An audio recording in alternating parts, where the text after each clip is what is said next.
All right, guys. Joey already dropped a comment before we even got in here. He was here before me. So let's see if I can get my sound off.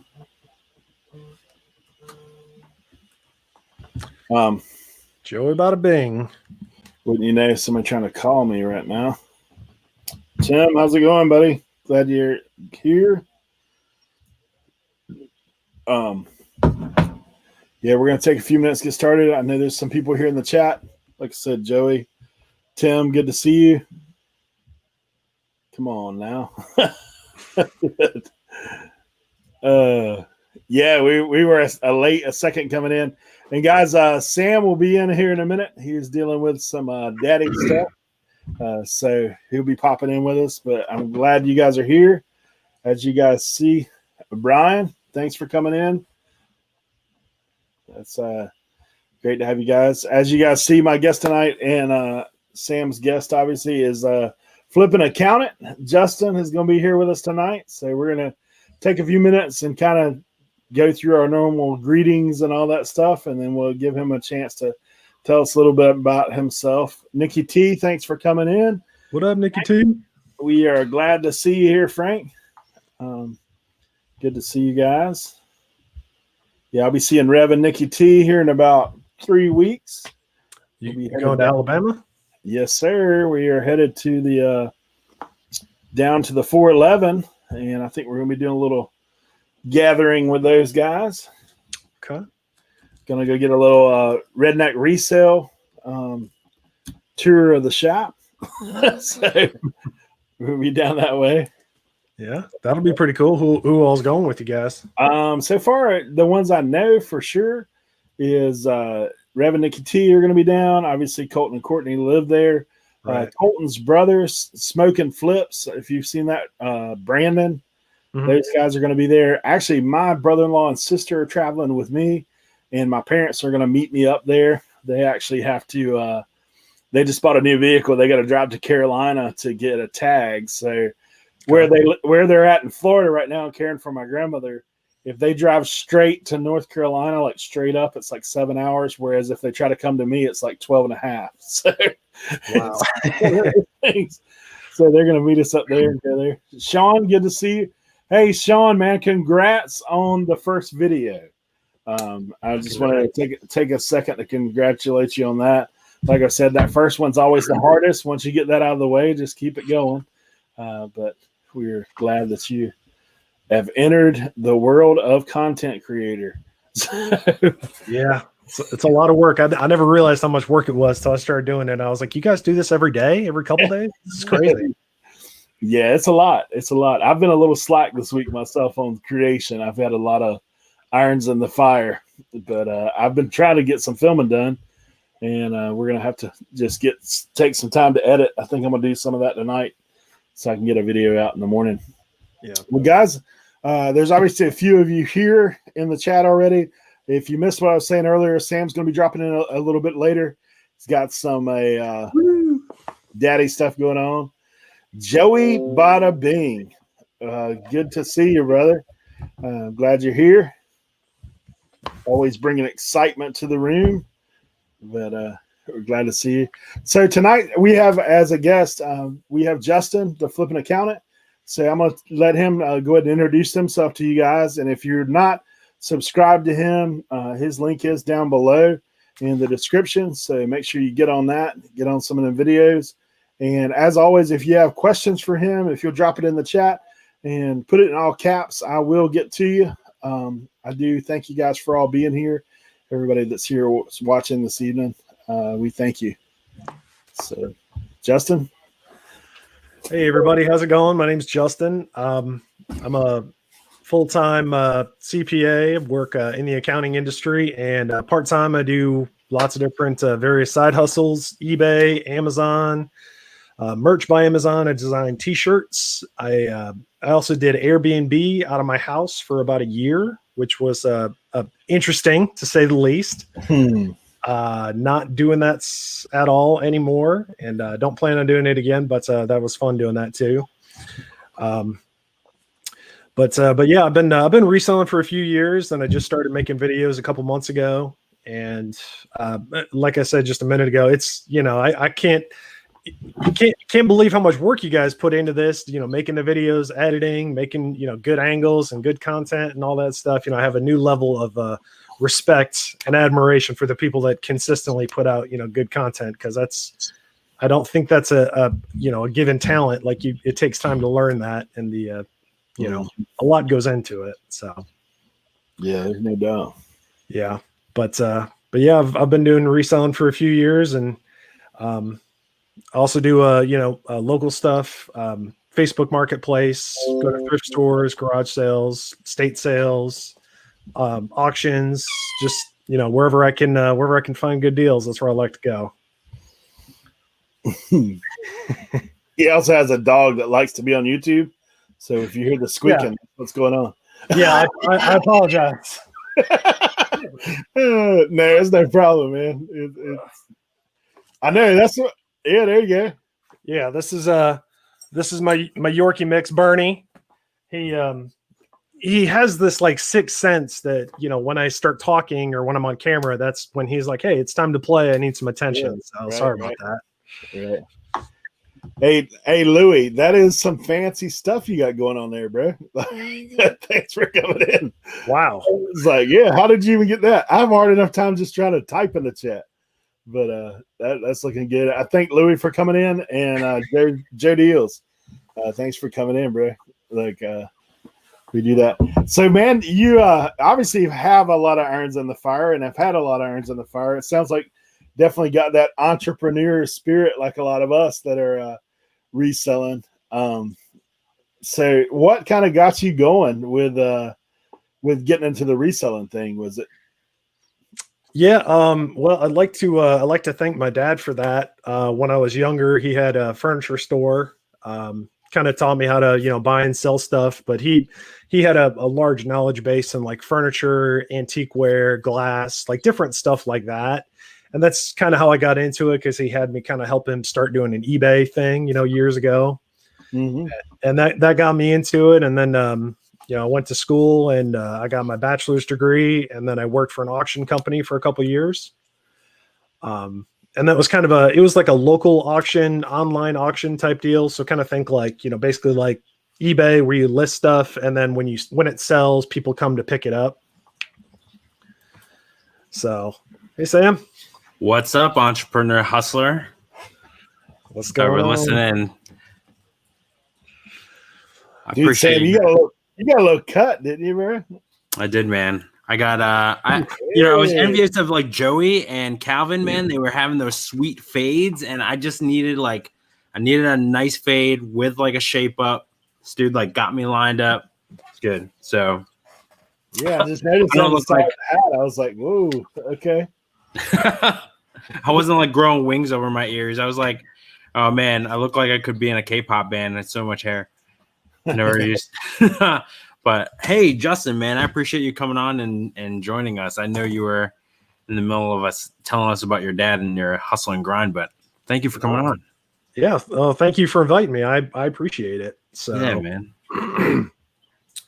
But yeah, thanks for having me on. I know we've been talking for a while about, getting on a video or doing something together. So I appreciate the invite. Yeah, man. But go ahead. Sorry. Yeah, I was, I'm thinking, Q4 is coming up. A lot of resellers, a lot of new resellers are around, and there are a couple of CPAs on YouTube, you being one of them, who also resell. And I think that's the perspective, because I think one of the pitfalls that us resellers run into is taxes. Right. What to even think about putting aside. Even looking at the sale, right? When they think about cost of goods, like people aren't really talking about, I also took taxes out. Right. It's usually like what I paid for it, what the buyer or I paid for shipping, any fees, that's it. So yeah, there you go. Yeah. There's definitely a lot that goes into it, and people aren't always good about keeping up on their books. Yeah. But it would be good if people could learn some basic knowledge about when you buy stuff, it's inventory. It's not an asset. You don't count it as an expense until it sells, that kind of stuff. And some people are like, oh, well, I just got to spend all my money and then it'll help negate the taxes. Well, that's not really the case. But I don't think enough people, claim their expenses. We have reasonable business expenses you can claim for your business doing eBay or Amazon. And, if you work from home, if you have a home office, it's reasonable to take a home office deduction, stuff like that. It's keeping track of your trips. Every time you make a trip to the thrift store, estate sale, post office. What do you like to use to keep track of all that stuff? What do you recommend? Yeah, so I recommend not doing what I do.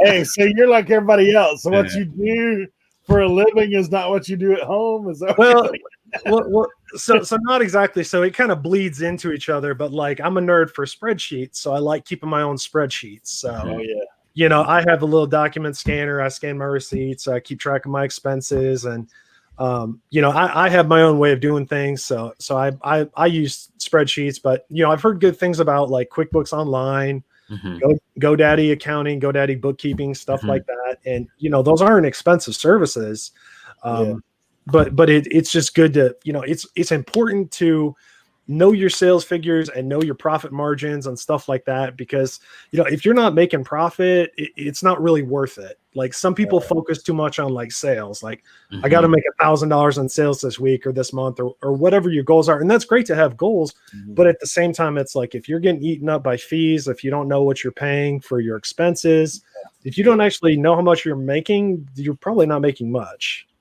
Yeah, I use I saw Clay's Closet had dropped in that he's using GoDaddy. I do the same thing. I just had to change everything over so that it could look at my managed payment account, my Chime account. Little plug there, Chime. But if in my Chime account, I hooked that up to GoDaddy where I did have PayPal. And so it drops everything in, and then I just go in and input my mileage and stuff. But I try to keep track of that myself. But Brian Campbell had a question about, do you know anybody personally that you would like recommend? I know that's kind of right, one of those things like, hey, I recommend this guy, but I don't recommend this guy. I get that. I don't have anyone I wouldn't recommend, I guess I'll put it like that.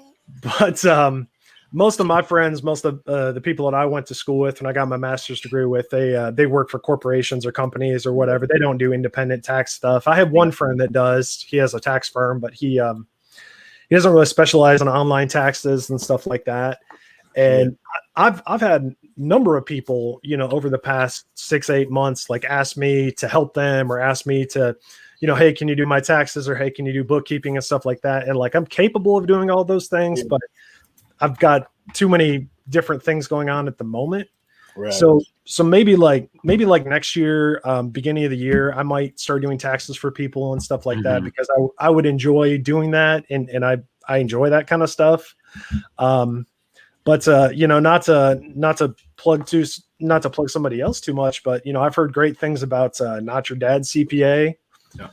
I've heard lots of good things about Mark. Like, I don't know him personally, but he just started a YouTube channel and put out his first video, and I know he has a great following. So yeah.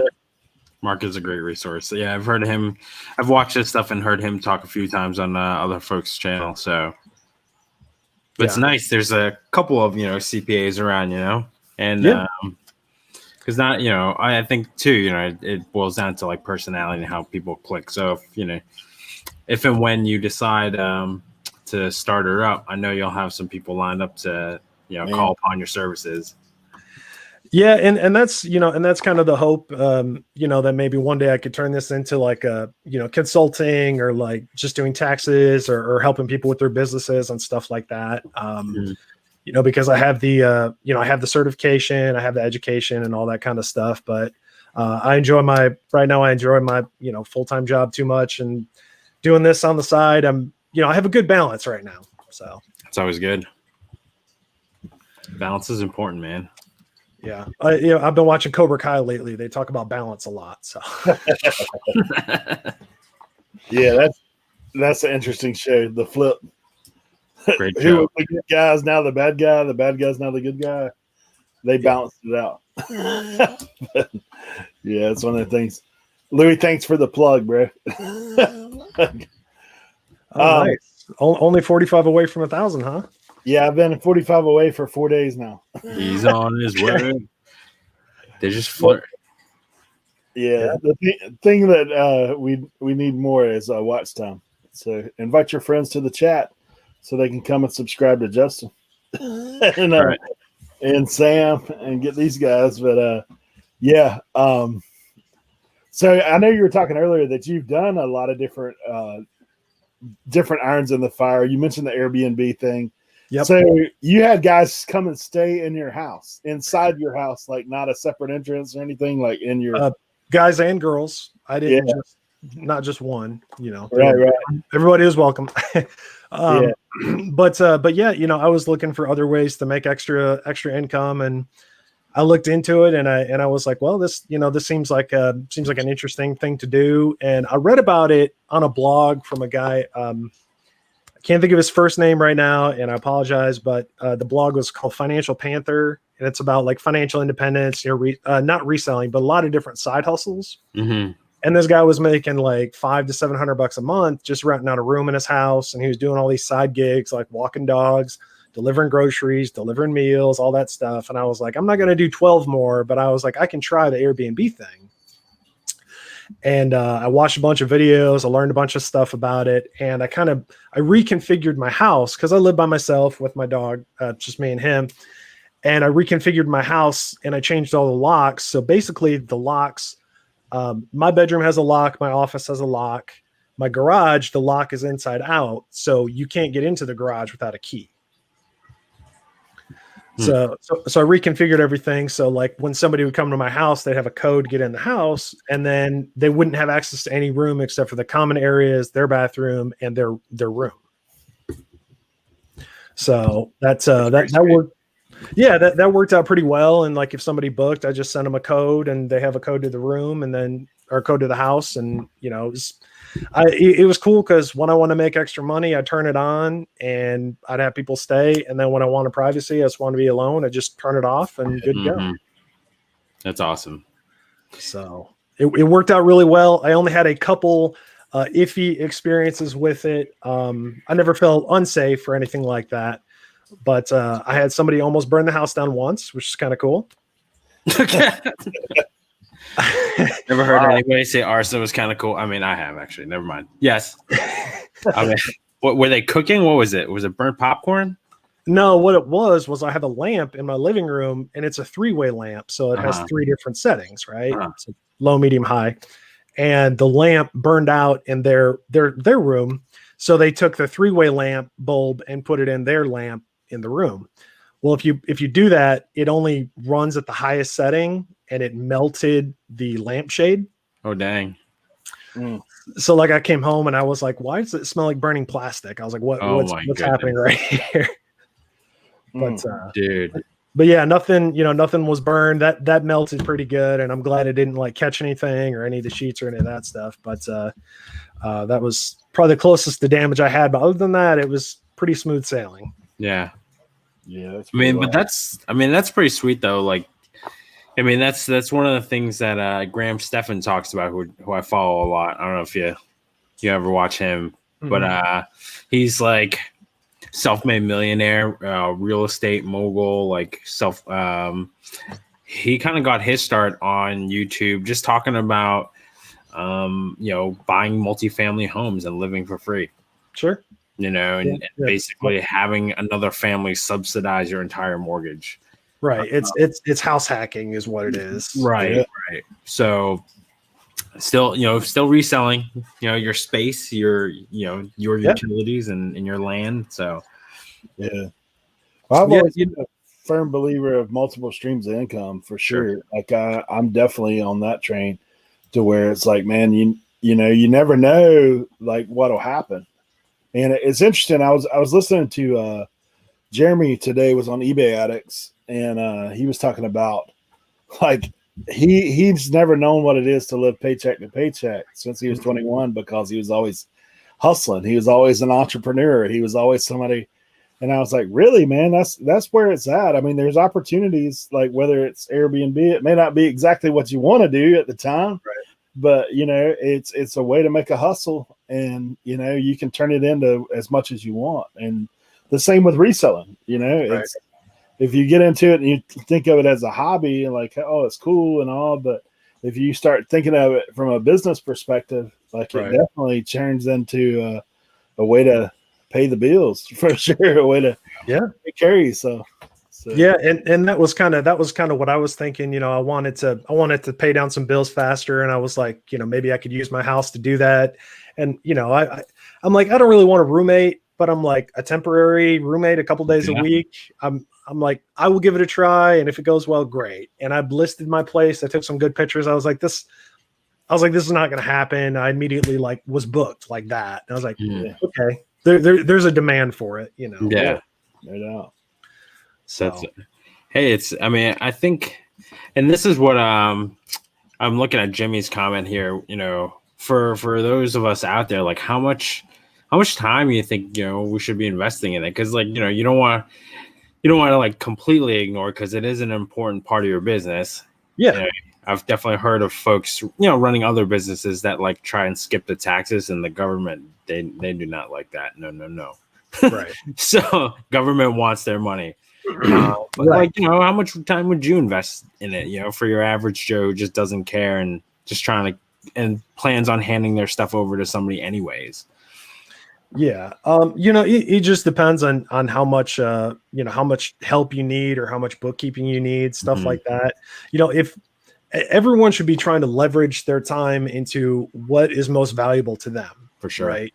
So like, you know, I could pay someone to cut my grass, but I enjoy it. That gives me intrinsic value. So I do it because I enjoy it. But my time is worth more than paying $20 to cut my grass or whatever. Yeah. But I just do it because it's fun. You know, if you're really good at sourcing, if you're really good at finding stuff, you know, and you can make, you know, $100 an hour or $50 an hour, whatever it is, then your time is better spent doing that than just hire somebody else to do your taxes or to do your bookkeeping and all that stuff. And that's a worthwhile investment. Plus, you know, bookkeeping or accounting services most likely is a deductible expense. So then not only are you paying somebody else to handle that stuff, you have somebody that is good at that stuff. And if you don't want to learn it, you got somebody that's a professional that can do it. That's great. Plus, then you're focusing your energy on what, you know, what's most valuable to you. Yeah. So, you know, if you're paying, you know, somebody $50 or $100 a month or something to help you with your bookkeeping and it's out of your hands and that's worth it, that's great. Nothing wrong with that at all. Yeah. I mean, that's what they're there for, right? You know? Yeah. Absolutely. You know, some people enjoy spreadsheets and numbers and keeping things in order, and other people are just like, I want to burn spreadsheets to the ground. Yeah. You know. Well, like in any part of your business, you know, you obviously, as you grow, you're going to have different departments, and already we're wearing multiple hats. So why not delegate? You know, and it's almost like you have your own accounting service for your business. So, yeah. And that's kind of where I'm getting into. Like, I'm excited about Q4, but I'm already thinking, am I going to hire somebody to help me prep or ship stuff or whatever? So, you know. Yeah, it's one of those things too. I mean, like, I know I've owned my own business, you know, for a little while, even prior to reselling. Like I had a Subway for almost 9 years. And one of the things I've always learned is A, hire me for medial tasks. B, hire to your weaknesses. Like if I'm not good at it, I need to hire somebody who's good at it. You know, like I don't hire somebody who's good at the same thing I'm good at. Because then what? We're both wanting to do the same thing all the time. And like even last week we had Brian on, Mr. Biselot, and I was talking to him about scaling up, and he's like, dude, hire somebody to ship. Like, I mean, it's a lot easier to teach somebody how to ship than it is to teach them how to list. And I was like, you know, we oftentimes jump right to, hey, I would love to have somebody list. Why? Because nobody likes to do it, for one. Right. Like, and for two, hire somebody to list. But then I've heard other people talk about hire somebody to list because then they're making their own income, right? They're making, because if they sell stuff that they listed, then they're making their own income. Like basically they're earning a paycheck, literally. Like they're literally making money back that you can use to pay them. So it ain't coming out of your pocket. Right. So it's definitely one of those things. I think in order to get to that point, like you're talking about Q4, I mean, having a plan and trying to work it through. The problem I've run into so far is trying to find somebody to hire. That's like, they're like, what? You're like, when you tell people that you resell online, they're like, oh, that's a cool hobby. Like, I was like, hey, I don't think you understand. Like, this is a little different scale than just selling stuff on Facebook Marketplace, once in a while. It's a little different deal. Yeah. And that's kind of the thing. It's like, reselling for some people is just a hobby. They just want to do it a couple hours a week, make a couple extra bucks. Yeah. But, if it's going to be a business for you and you're doing it full time, then you got to treat it like a business. I think Nikki T's trying to draw a little attention to Alabama. What this thing? It's A for awesome. Okay. Oh man. Hey, so speaking of platforms, I mean, obviously, Justin, you said earlier you sell on what all platforms are you on now? See if I have enough hands here. Amazon FBA. I also do some merchant fulfilled stuff. I do eBay. Mm-hmm. I sell heavier, multiple different kind of stuff on Facebook Marketplace. I told you, I think a few days ago, Sam, that I was selling Kit Kats. Yeah. I've got a guy coming to buy some Kit Kats tonight. What? 36 Kit Kats for $10. Like, it might sound really cheap, and you're like, well, that seems like you're just giving them away, and I am, but when you only have like a quarter a piece into a pack, it's worth it. So. And they're coming to you? That's what's up. Yeah, they're coming to me. I said porch pickup. I'm not going anywhere. Plus, I got a little mini fridge I'm going to sell. Somebody else is coming to pick that up. You sent me a picture. How are you doing today, Sam? It's like a pile of Kit Kats. Like, what?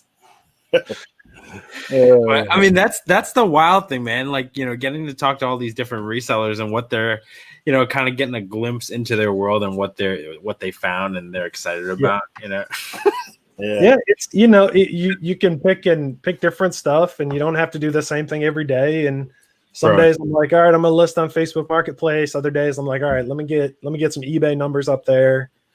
I'm not gonna lie to you though. You have like influenced me to scan every single weird piece of looking candy for like the past week. Oh yeah, no. I was like, oh, absolutely. Yeah. I mean, people pay. I heard of a guy once selling these Pringle cans. Don't know what happened to him, but Macari Joe. Are you talking about Macari Joe? Yeah, Macari. He's a constant reminder on my desk of don't make the same mistake. Hey. Sam, did you get the heads up on the 2 new ones coming? What's that? I just got a message today, and it's funny because I was watching your video. You talking about Pickle Rick? Yeah. So the conspiracy listening devices we have known as phones. Yeah. So what do I have pop up on my Facebook? And add 2 new Pickle Rick. Like instead of Pickle Rick and Morty, there's 2 more Pringle flavors coming soon. I was like, come on now, let's stop. I'm gonna hold on to them for like 10 years, and then I'm gonna sell them. Aged Pickle Rick. Yeah. But yeah, I mean, it's you learn real quick the rules and what you're supposed to do and not to do, and what you're supposed to do is not copy eBay sellers. Wouldn't you know that? That was my first lesson into what you see on YouTube is not always true. No way. I don't know if I believe that. Holy crap! I've been alive for how long? I finally caught that. Learned that lesson. So, man, yeah, it is one of those things. But so, all right. So, with a dude coming for porch pickup, how's that going in your spreadsheet? You're just like, do you give the dude a receipt? You have a receipt? No, that's more of like I know what my cost is. I put it on my spreadsheet and keep track of it. I mean, technically speaking, the IRS wants every sale that you make. I mean, they want to know about garage sales. I mean, people don't really keep track of garage sales, but I mean, technically you're supposed to, right? So, you want to keep track of your sales, and if that's not something you're interested in doing, then, that's why you hire it out. Yeah. So do you do do you keep track of inventory as far as like actual item by item, line by line, or are you? Yeah. So I mean, there's like different ways to do it, right? Because like kind of what you and I were talking about, buying bulk lots of items, how do you assign cost? Sometimes it's easier just to kind of average it out. And it's like, if I bought 100 items and I spent $20, divide it that way. What I do for like my eBay and Amazon listings is I build the cost into the SKU. Is I'll put like the date that I bought it plus the store plus what my cost is. And, the SKU for eBay, you can keep it to yourself. And then the SKU for Amazon, you generally wouldn't, like, the customer wouldn't see it unless you printed an invoice, which I generally don't do. Yeah. But when I'm going through and doing my accounting, I can just go, okay, these were my sales. Here's where I bought it. Here's the price. Boom. I know exactly what it is. Yeah. So, hey, I'll tell you something crazy. Like, I've heard of somebody doing this, not necessarily like what we're doing, but so there's a saying, money talks, right? Right. So apparently a lot of antique dealers, this is maybe a little behind the scenes, and being that your dad had an antique store, maybe he did this. So money talks is 10 numbers, right? It's 0 through 10. So what these guys would do is whatever they paid for an item, they would take those letters, money talk, and they would write it on the tag on the back. So the tag may be like, say the item was $10 or $100. Right. I mean, you would just use like SMM or whatever, like to put it out to where you say, sure, SMM is $100 versus like. And I was like, man, I said, that's actually pretty smart, because like the average person wouldn't know what that is. So then when someone brings the item up, the guy just flips the tag around and he's like, he knows what he's got into it. So he knows where he can negotiate and what he needs to be at. And I was like, that's pretty smart. Like, if people are doing custom SKU, I just recently started doing custom SKU to where I can find stuff, because I have so many parts and mess that I've got into that I was like, no longer can I remember where everything's at. I've got to be like, okay, I've got a tote or a bucket, as Colton would say, with this, and this in. So that's one of the things. Yeah, I've been to some places like that. Like they'll have some kind of code, or the number will be off on the price. Like they'll add like a 3 to every number on the price. So then you look at it and you're like, why is this $46 or whatever? But they automatically know, boom, like I know what the cost is. Okay, here's what the price is. But they don't tell you that. But some wholesalers I had worked with in the past, they would do stuff like that in their showroom. So you would ask about the price, and then they already knew. Yeah. Yeah, I just do kind of simple cash in, cash out. That's kind of what I got going on. I don't know if that's, I mean, I've talked to like an accountant here locally about what I was doing, and they're like, well, I mean, you can do that. He said it's obviously better if you have a track of it, which now I will say on the back end, like as far as eBay is concerned, the sales reports are a lot clearer now than what it used to be. Like now you can print out like what you sold in this time period, and it prints it out line, what's going on with it. So that makes it a little easier. But like I said, for me, because I buy so much stuff at garage sales and yard sales and all that stuff, as far as like, if I was sitting there with a little tablet trying to calculate, like recently I just got, like I was telling you, 80 boxes of parts, dude. There's probably 10,000 items in there. Right. I was like, there's no way I'm going to be like, yeah. Right. Well, 851, that thing's worth. Yeah. And you basically what it is, you're trying to do the best that you can. Yeah. Nobody's perfect. Your system, is most likely not going to be perfect because, like you said, you don't have someone hired to do that. Just do the best that you can. What it is we're trying to be honest with our numbers. And when it comes around to tax time, you want to have an accurate picture of what you spent and what you made and all that. So really, it's in your own best interest to be honest with yourself and with your numbers. Yeah.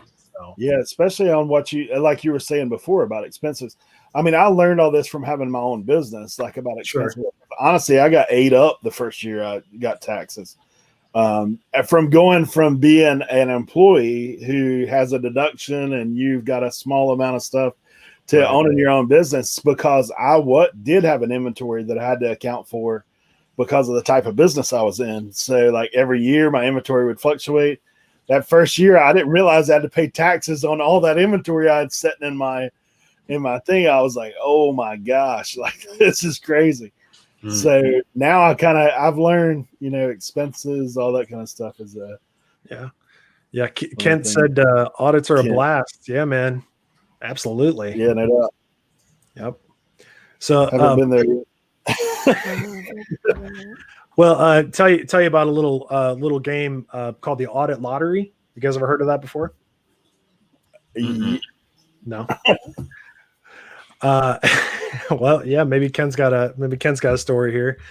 But basically what the Audit Lottery is kind of like, it's essentially whenever you're doing your taxes or whenever you're, working on your business or whatever, you're playing the Audit Lottery, is like the risk that you get audited is very, very low. Okay. So it's like the amount of businesses that get audited are like less than 1%, and that's, that's not good overall. Is they have limited resources that can only audit so many people. Right. So this is not an encouragement to commit fraud or anything like that. But the thing is, your percentage of getting audited is low, but if the IRS selects you for an audit, they have unlimited resources compared to you. So if you're lying, if you're committing fraud, any of that kind of stuff, I mean, they're going to figure it out. So it's always, always in your best interest to be honest and upfront and, do the best you can and just be ethical and above board with all that stuff. There you go. Brian's got a question. Brian, how common are audits for people who make less than 100K? Does the IRS really want receipts for every garage sale purchase? So I mean, that's kind of, I don't work for the IRS. I don't know what they do for audits and stuff like that, but I can tell you that, if you do a little research, I read articles just about every year that about less than 1% of everyone is audited. And what they're doing is they're looking for, people committing fraud, people committing tax evasion, stuff like that, in the hopes of, they can catch some bad actors or they can recoup some lost money that people are lying about.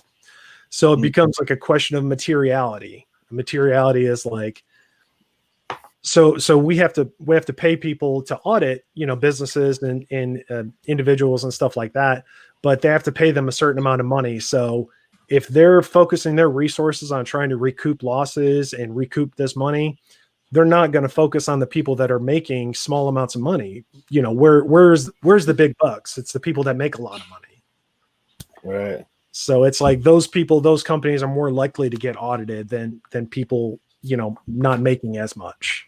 Right. So, yeah, I guess Kent's business did get audited because of a floor plan account getting screwed up. 2 weeks of paperwork.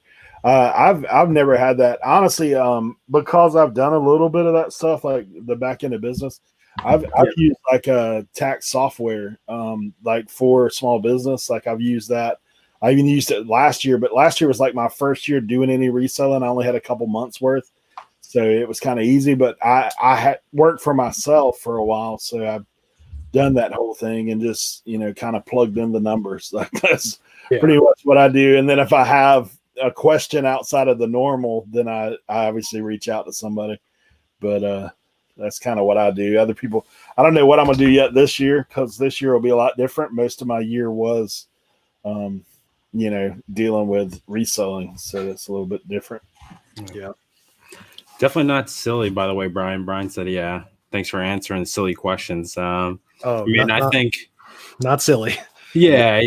I'm sure it's like, the classroom thing. I'm sure somebody else is asking or afraid to ask it, or they didn't know to ask because they didn't know what they didn't know. So I'm sure that kind of hopefully brought some enlightenment to other folks. I dropped Justin's link again in the chat. So for you guys who are not following the Flippin' Accountant, go ahead and do so. I'm sure he will not hesitate to answer your questions. He's also on Instagram as well under the same handle, right? No spaces.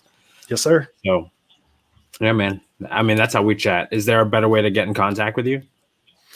Nope. That's that's probably the best way is through Instagram. I don't have like an official Facebook page or anything like that. I just have my personal, then I'll drop links in the couple different groups and stuff like that. But it's mostly just through IG and Okay. So, dude, and definitely, what was it? Eric's talking about that eBay readout, the sales readout. Yeah. YouTube video potential. I'm just saying. I appreciate the suggestion, and I definitely need to do more of those because it's I don't have a lot of videos posted, but it seems like the ones that have done the best are my like how-to videos. Yeah. Trying to like walk people through like, hey, click here, click here, click here, click here. Okay, boom, you're done. Yeah. Because it is for me. Sorry to interrupt. My Achilles heel is taxes. That probably, if I had to narrow it down to what would give me the most anxiety, it's taxes. Okay. Like I do them. I've probably gotten like one like angry sounding letter from the IRS once because I like flubbed my taxes back, by accident, and I paid them back and it was like fine. But it's alarming. Like they brought down Capone.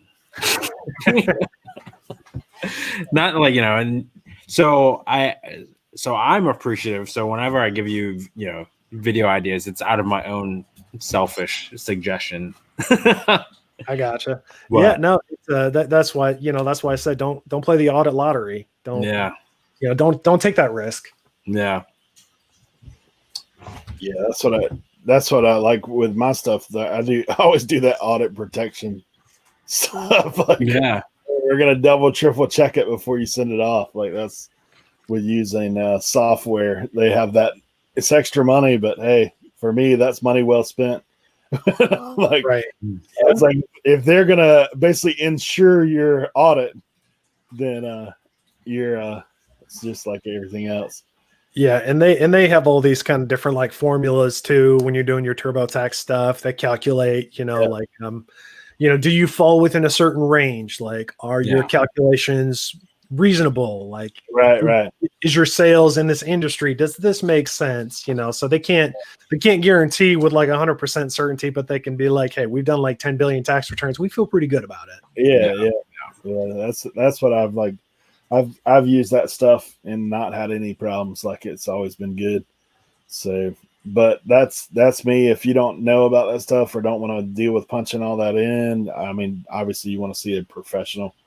But like I said, it's really where it's ultimately you're the one that's going to have to pay no matter what you do. So, right. And that's why when if you do hire a professional, you want to give them, you want to be honest with them about, hey, here's my inventory, here's my paperwork, and all that kind of stuff. Like a CPA is essentially like if you hire a CPA, they're going to rely on what you're saying because they don't have the time or the energy or the resources to like audit all of your stuff and go through all of your transactions and stuff like that. So it's in your best interest. You mean it's not like Hollywood where like you show up with a box of receipts and they fix it, make it all better, go bye-bye? Yeah, I mean that would be magic, right? That's movie magic. I don't think that happens. Yeah. I'd be pissed if that was somebody did that to me. But I do have a money saving tip for you guys. All right. You want to hear it. We're down for that. So Eric was talking about you had a Subway for years, so you've worked with accountants and CPAs, stuff like that. So kind of like a tip, if you're going to hire an accountant or a CPA or somebody to do your taxes, try to get your paperwork in order as much as you can before you bring it to them. No doubt. And part of that is they're most likely they're going to charge like an hourly rate. So say it's like $60 an hour. Just hypothetically, I'm just going to throw it out there. So they're going to charge you $60 an hour, whether they're filling out your taxes or whether they're sorting your receipts. So it's in your best interest to like do as much as you can to get, all of your things, all your ducks in a row before bringing your paperwork to them, because that's going to cut down on what they're going to charge you and what your overall cost is going to be to do that stuff. Yeah. That's pretty good. Hey, I'll tell you another tip. if you want to use TurboTax, drive Uber a little while because you get business side for free. That's no joke. Yeah. That's one of the perks. Yeah. Oh, is that a perk? They have perks Yeah. to Uber stuff? Yeah, you get Uber. You get you have to pay the state tax one, but like the federal whatever it is, self-employment, like you get that they actually take care of the cost for that. So Yeah. it only costs you like $39 to do your taxes in North Carolina. Just and use their software. So yeah. I was gonna say they have like different tiers depending on how much time you plug into it. Like, you know, you can get healthcare, I think a portion of your tuition off if you're taking courses and stuff, which I don't know how you're doing if you're working 80 hours a week for Uber to like hit those like achievements, I guess. But yeah, the one's crazy, like I said, but the other one, that's a pretty low tier to get your tax stuff done. Just a heads up. So have you driven for Uber, Eric? Oh yeah, dude. Out here in the summer, you could like I hadn't drove it at all this year, really, other than dead of winter. I drove a little bit, but as soon as COVID hit, man, it's not too good. But like last summer, dude, it's like anywhere from $600 to $1,000 a week in the summertime here to drive here. So like it's worthwhile, and that's not driving like I'm not talking driving 8-9 hours. I'm talking about driving.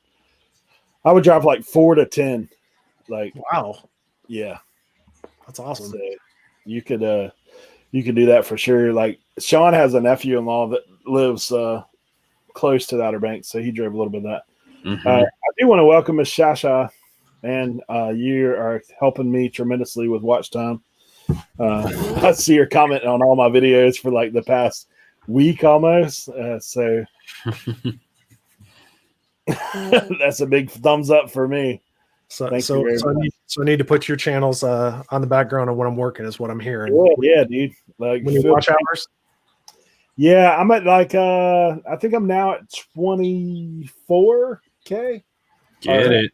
Yeah, 2,400. So still about 1,600 away, and obviously 45 subs. But I appreciate it. That's awesome. And Shasha has helped out many a channel. I know she helped out Rev and those guys when they were trying to get theirs, and we obviously appreciate it. So we thank you. Yeah.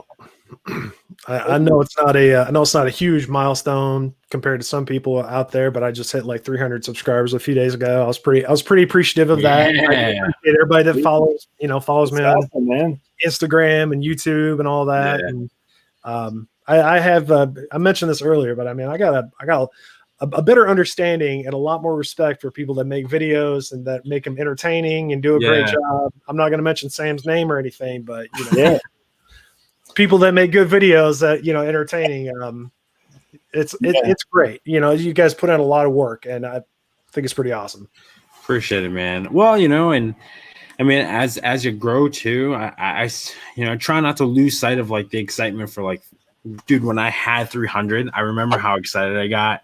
Yeah. And then, you know, because like kind of as you start chasing and you start looking to get monetized and thinking about getting monetized, it's like you get fixated on the larger numbers and you almost get like entranced by the larger accounts or the accounts that are bigger than you. And it's like, I don't know. At the end of the day, dude, you sit me in front of like 300 people and they're listening to me talk. That's a big deal.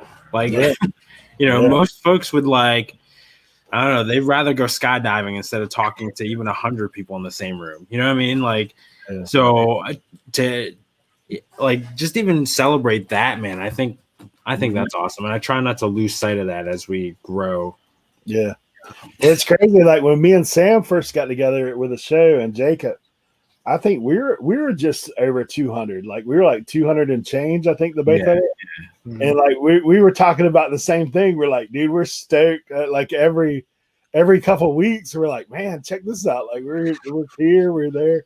And it's like, it is. I mean, just like from the very beginning, when you first started doing the YouTube, like most of us, like dude, to get 50 subscribers, you're like, that's awesome. Like 50 people are actually watching this.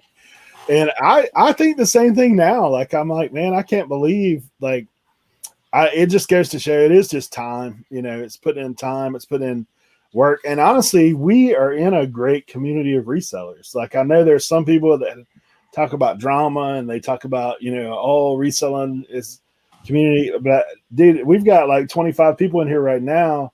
And the people that I know that's in this chat that I'm looking at, I was like, dude, I don't see the drama. You know, I don't see that kind of side of things. I see guys who are supportive. I see guys, I mean, like, I've got people in here right now that are watching in the background my channel to help me get my hours, which is awesome. And obviously you guys being here supporting, you know, being able to us in turn give back to the community as we grow. We, you know, are trying to help other people. We've been fortunate to have 3 people on this show that hit their 1,000. Nice. Like, it's crazy. They hit it like within a day or two of us having them, or like OSP. Mm-hmm. Chris was on our show. He hit 1,000 while he's on the show. It was just a cool experience, a cool moment. So yeah, we missed Rev by like a week. Yeah, that would have been our 4th. Yeah. So it's been cool, man. Like, yeah, Joey, we had Joey on. Like, he literally hit his 1,000 like day of, or maybe right before. Mm-hmm. It was kind of crazy. So like it's been a neat journey. And so, man, it's a huge congratulations, 300, man. Yeah, the next milestone. Yeah, you know, it's I don't know who else was watching earlier, but they said something like, you know, everybody starts at 0. Or I think I was watching What the Hell's with you and and he said something like that. He's like, you know, everybody starts at 0, and he's like, you got to put out good content, good videos. He's like, somebody could put out 600 videos, but if they're no good, nobody cares. Yeah. And sometimes, just like you know, we've all experienced, and we know people within the community like that get, you know, you're putting out videos, you're being consistent with it, and all of a sudden somebody finds your video, like somebody finds your channel, and maybe a bigger channel finds your channel, and all of a sudden you get a shout out that you may not even know anything about. Like Colton, Courtney, you know, Renee got a shout out for those guys. Colton and them had 185 videos. Like, they've been grinding, and then all of a sudden they get the shout out, and boom, like they didn't just hit 1K, they hit 2K quick. Yeah. I mean, there's other guys, like I see Dave just dropped in. Well, both Daves are in here, Midwest Picker. I know he just hit his 1,000 recently. Mm-hmm. Tesla, we had on a few weeks ago. Dude, I remember when Tesla was like a small channel. Like, when we first started seeing him, he was like 500-600. Next thing you know, I mean, he's putting out content. He's being consistent with it. And then a couple of shout outs later, he's now he's way up there. So we see those guys, and I know it's like everything else, just like with reselling, being consistent. Yeah. Being consistent, putting the energy into it. You know, it's kind of like you're just building your videos, building your subscribers, or building your audience, and you want to be honest with them and talk to them and get them engaged. Like, you just mentioned Dave. I think Dave, you said Dave was in here. Yeah. But his videos are entertaining, and you know, he'll like be making coffee, and like then he'll be like picking something, and I'm like, oh yeah, cool. I don't need to be shipping this stuff. I'm like, I can watch him do that. And I'm like, I could be doing that. I'm like, yeah, but he's on there right now. So I'm going to see what's happening. Yeah. I haven't been as active in people's chats or you know, even sometimes I'm not dropping comments in people's videos, but I watch a ton of guys. I just listen to them, man. I keep, I have a lot of stuff that is rolling in the background while I'm working, doing stuff. And I'm like, okay, here it is. You know, like every now and then I have to stop and go and say, like, what did he say? Like, he found this and sold it for what? Or like, you know, some stuff is just entertaining. I was like, dude, I got to go back and check that out. Like, what was that guy doing? Like, that stuff. Yep. But we do. It's always it. Yeah, I'm having to find myself like pausing YouTube more so I can focus on my work, or like. Not that let me rephrase. I'm not watching YouTube while I'm working. I mean, like, while I have other things, you know, that I'm working on. Yeah. You know, you get down that rabbit hole, you watch a video, and you're like, what else do they have? And you kind of get sucked in. Yeah. I'll get on the binges, man. Like, I'll do that too. Or like when everybody was having all their live shows, which I know there's still live shows in the morning now. Yeah. Like Nate and Anthony. Sometimes I would get on Victoria and Nate and Anthony, and dude, next thing I know, it's 1 o'clock. I'm like, dude, I ain't got nothing done. I'm gonna sit here talking to people. So like, I had to kind of punt a little bit, take a step back, reassess. Yeah. Well, to Justin's point earlier about investing time, into things that pay off, right? Man, I think it kind of boiled down to those couple things as far as like, YouTube for us, YouTube isn't paying, and for the folks who are just hit 1,000, it's not paying much, right? So it's hard, it's tough, but unless you've been to school, you don't really understand like it's how much free time to give up. But at least like going to school, 4 years, 2 years, I do this, I get this piece of paper out of it, I get a payoff. Right. I don't know when. It could be 3 years, 5 years, 10 years, 100 videos, 200, 500 videos, Right. Like I think Mr. Beast was like, 5 years before even like kind of took off. And like he was at 10K, like, when people talk about it, he kind of took off. He was at 10K. And like to me, if I got to 10K, it would be pretty big deal to me. But like to them, it's like, no, he's just starting to take off. So you think about that, man, like 10K, you didn't even like make it. You're just kind of like picking at the surface. So, to be patient with it and have fun and, and understand, where your balance lies. Sometimes like for me, I had to pull back family and business. Like YouTube isn't paying the bills. I have a ton of fun editing, but I cannot like sacrifice my time and my happiness with my family, and as well as like my livelihood for something that doesn't pay just yet. It's still very much a hobby at the end of the day. But you definitely hear folks who like when we had Tesla Picker on, as soon as you get monetized, there's something that kind of clicks. You're like, oh, I gotta turn it on now. I don't know. Yeah, that's it. Well, it's about using your resources, to the best of your ability. Time is the most important resource. You're a new dad. You want to spend time with your son and your wife and do all that stuff. Which if I was in that position, I would be right there too. So I think that's very important. Family is important.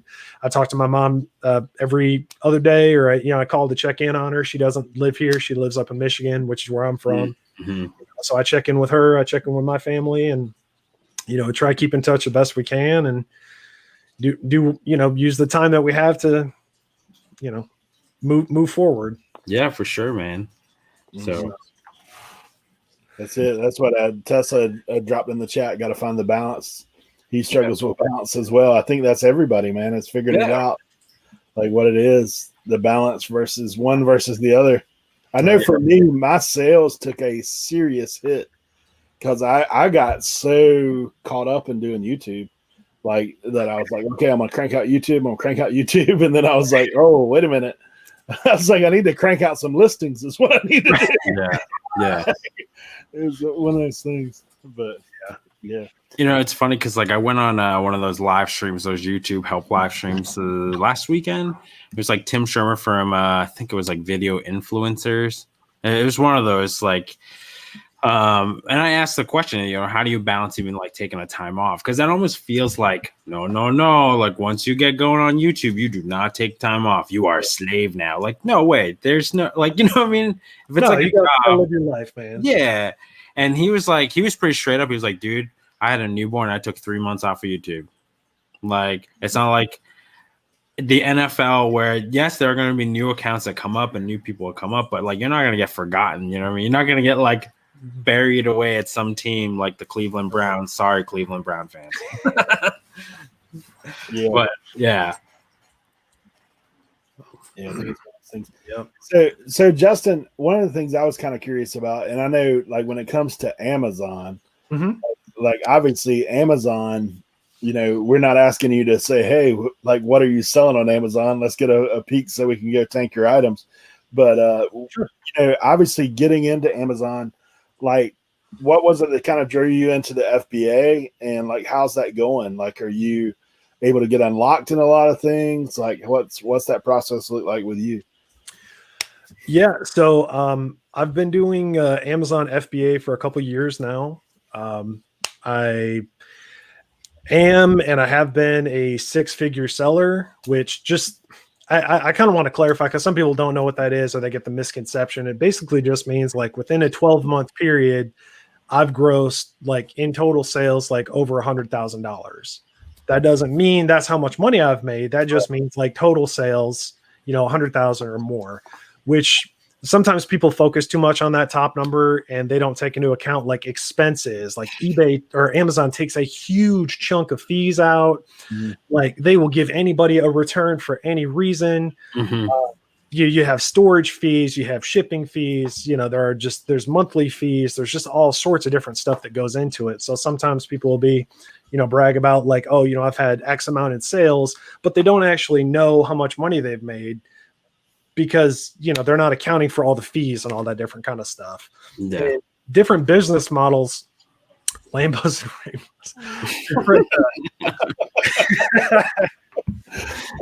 Hey, that's what they say on YouTube, right? Like, yeah. Amazon, dude, that's Lambos and Rainbows. That's right. I want to go stand in front of my Honda and be like, "You want a car like this? Let me teach you." Let me sell you this course for $99.99 a month. That's right. I'm gonna hold my GoPro around while spinning in my suburb and be like, "You too can live in a home surrounded by a bunch of people with a small yard. I mean, you can have this." Oh my gosh. But people selling courses and all that kind of stuff, like they do not give you the full picture. They do not give you the full story. Oh man. And that's why I was going to say, like, some people focus on different kinds of businesses, like, wholesale. You could do 100,000 in wholesale, but you could have very, very slim margins or not be making anything. That's why I like doing stuff, flexing the Civic. No, I'm too tall for that. But anyways, that's kind of why I'm saying, like, you don't want to focus too much on the overall like gross sales stuff. Everybody has like a different, target they're trying to hit, but I've been doing it for a couple years. I have an older account because a few years back I sold a couple textbooks when Amazon was just like books. Mm-hmm. So when I started doing Amazon Seller Central and FBA, I was ungated in some categories that I didn't, not everybody can get into. Plus I have the ability to have daily payouts. So like every day I can just request my money and I have it the next day or 2 days later. Most people have to wait 2 weeks. That's what's up.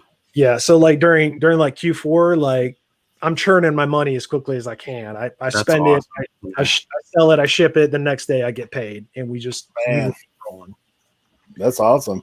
So like I can sell like Nike, Under Armour, Adidas, just all sorts of big name brands that I've had my account for a while. So like I was already in those categories: Lego, Nintendo, Sega, groceries, beauty products, just everything. But I'm a one-man operation. I can't do everything. Yeah. So did you get because I know now, like I've started dabbling a little bit back in Amazon. Mm-hmm.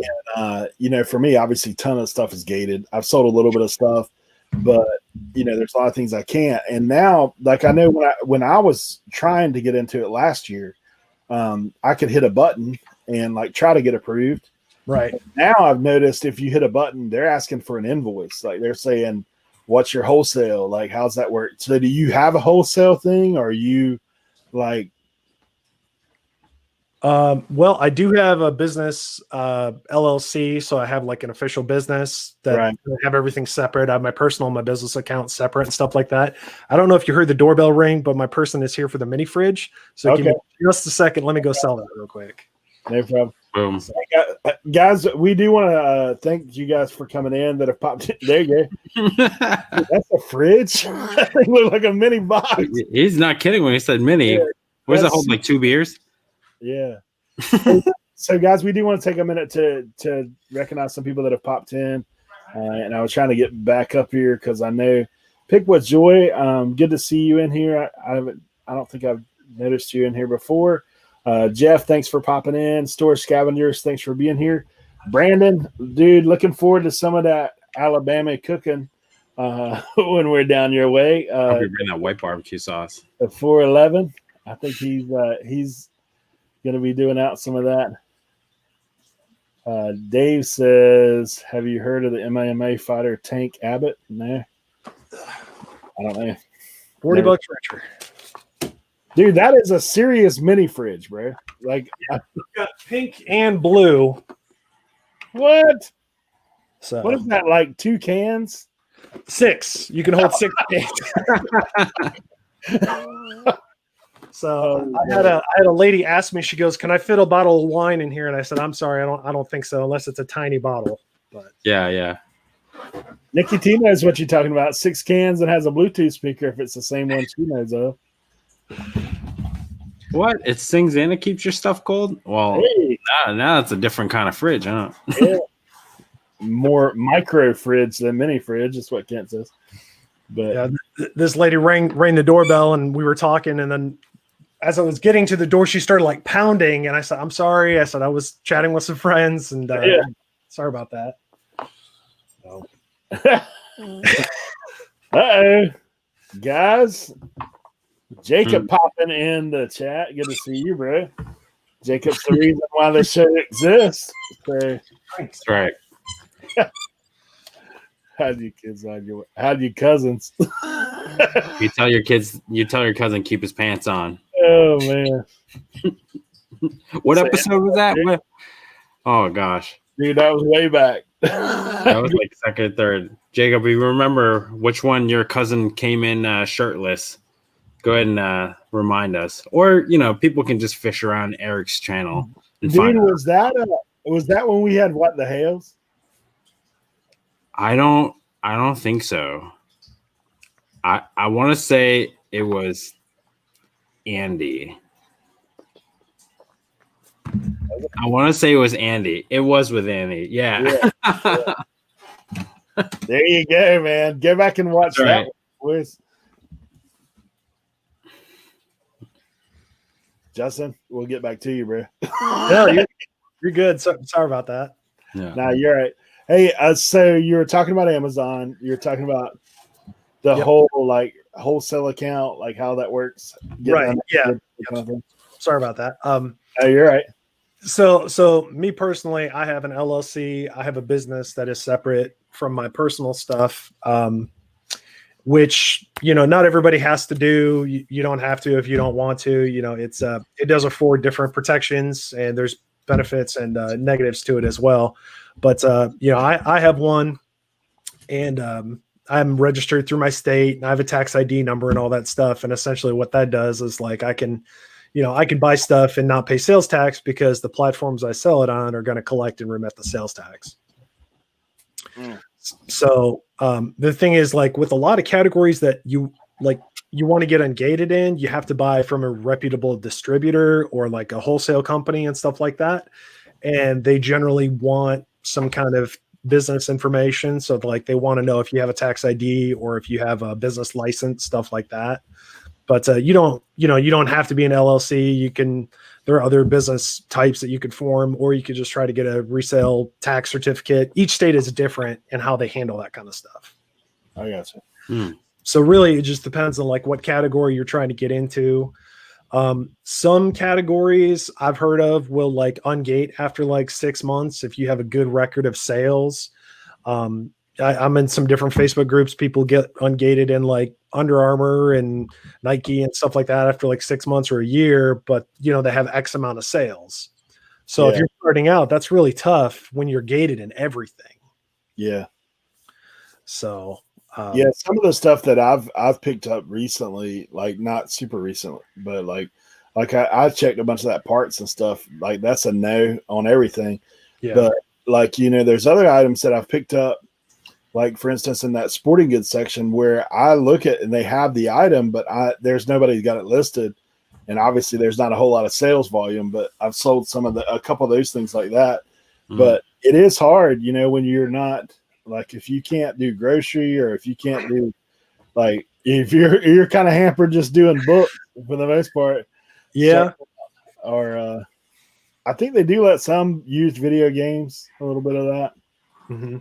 Yeah, there's some There's some categories you can start with, and it's basically like you gotta sell what you can when you're just starting out to show like you're gonna have good metrics and you're gonna ship the items on time, and start to get good feedback, and like eventually stuff will get ungated, and it just takes time, unfortunately. Mm-hmm. Yeah, and Amazon's more of a long play. I mean, as well, I would think, just because you've got to go through that process. Like, there's no way to shortcut it.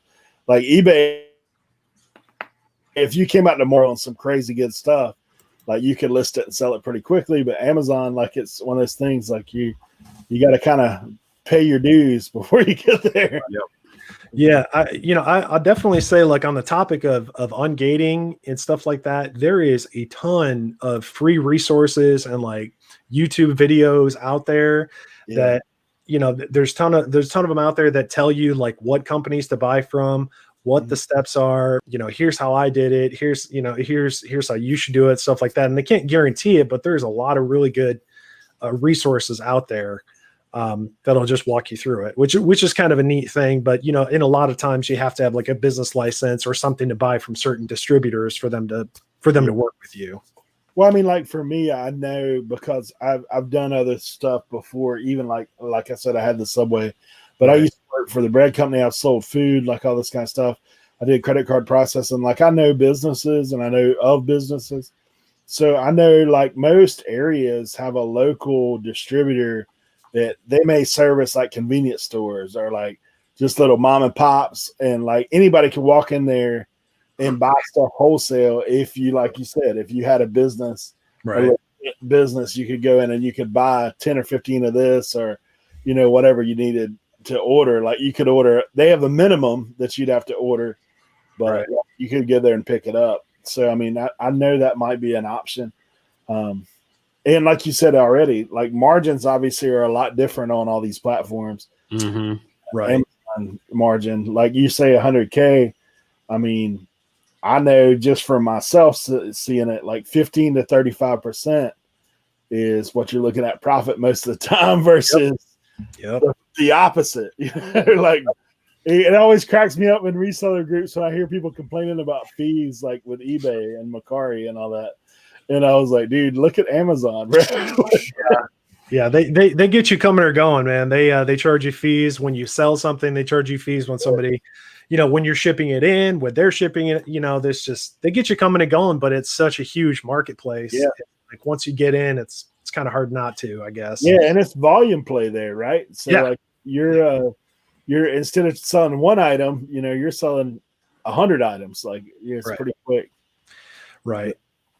Yeah, and sometimes if the thing is, like, if you can get into those categories that are hard to get into, there's less competition. Yeah. So like, if you can sell Lego, or if you can sell Nike or whatever, or Under Armour, and you find an item where there's like no other sellers or one other seller, you can pretty much name your price, which is kind of a neat thing too. What about have you ever had any problems with inauthenticity claims or anything screwy, someone trying to mess with your account? No, the most issues I've had was companies claiming copyright infringement or like trademark infringement. Yeah.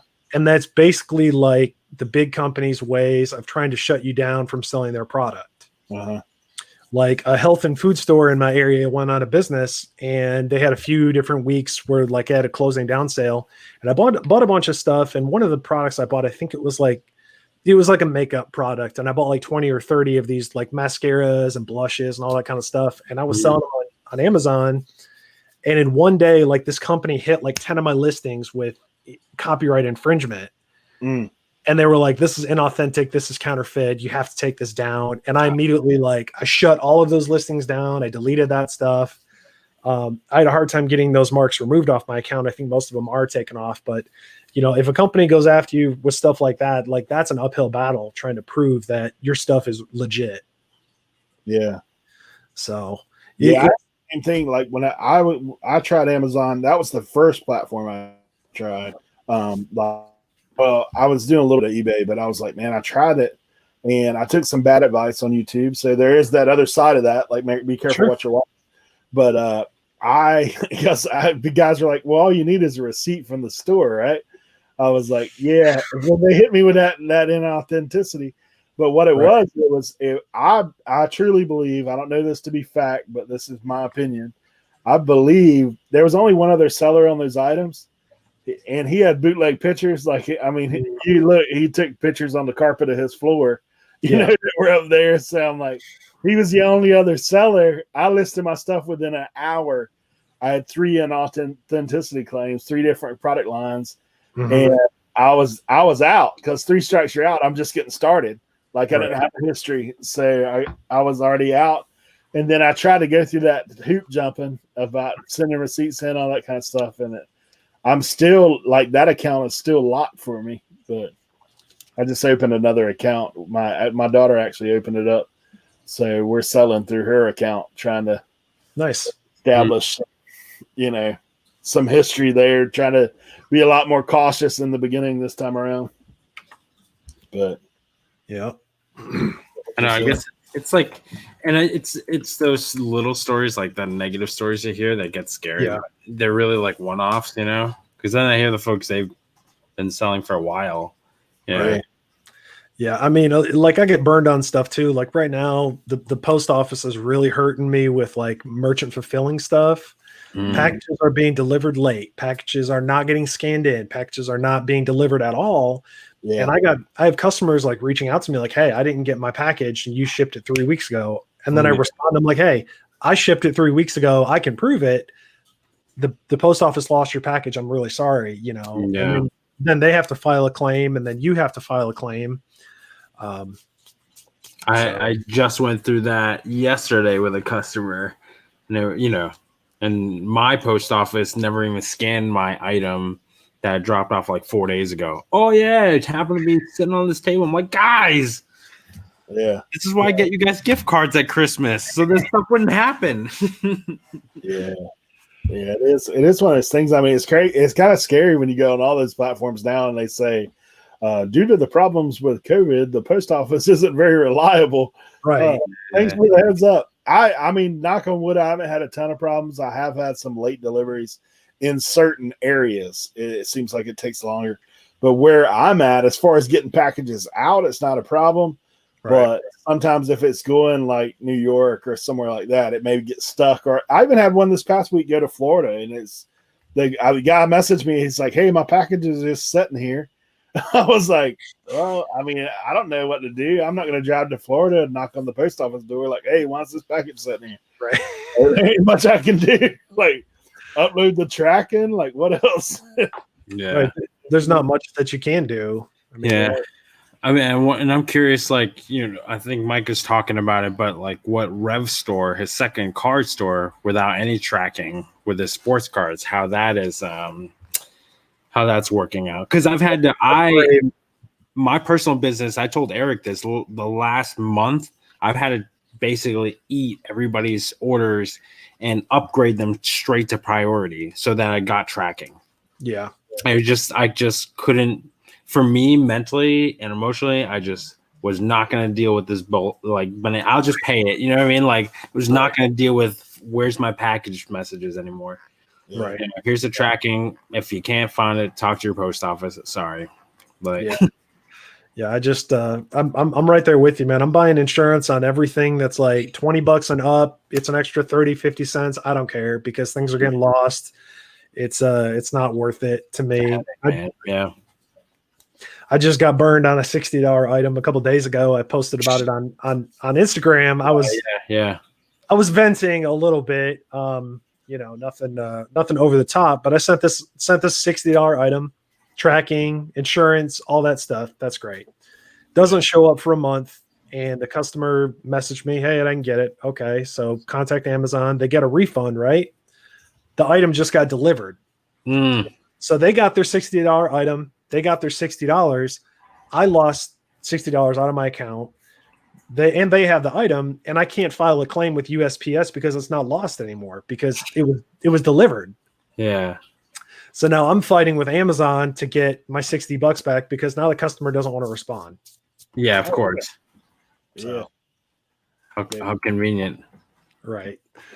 But, I mean, and you know, even though it's venting, I mean, I think you did it in a good way where it wasn't just straight bitching the whole time. But you know, because it's like, I mean, look, it's the bad and the ugly, with reselling. Like, you can show your 6-figure sales too, but like under that 6-figure digit is, those woes that come along with it. Right, exactly. And there's hours spent sourcing, selling, shipping, doing all that stuff, repricing, monthly fees, all that stuff. Amazon, takes like 30-40% right off the top.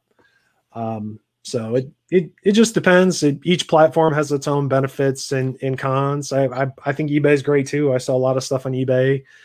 I do more on Amazon, but I've been getting my eBay listings up there lately too. Yeah. So let me ask you this. So how are you gearing up for Q4? I mean, obviously it's coming here pretty quick. Like, and if you're doing Amazon, I know you're like, dude. Right. Well, so we didn't set this up, but that's great that you asked, Eric. How am I preparing for Q4? I actually, I've been kicking around an idea of making a video on like how I'm preparing for Q4, but I'll just go ahead and tell you. Hey, I know somebody's done that video. Right. I'm gonna put your picture on that.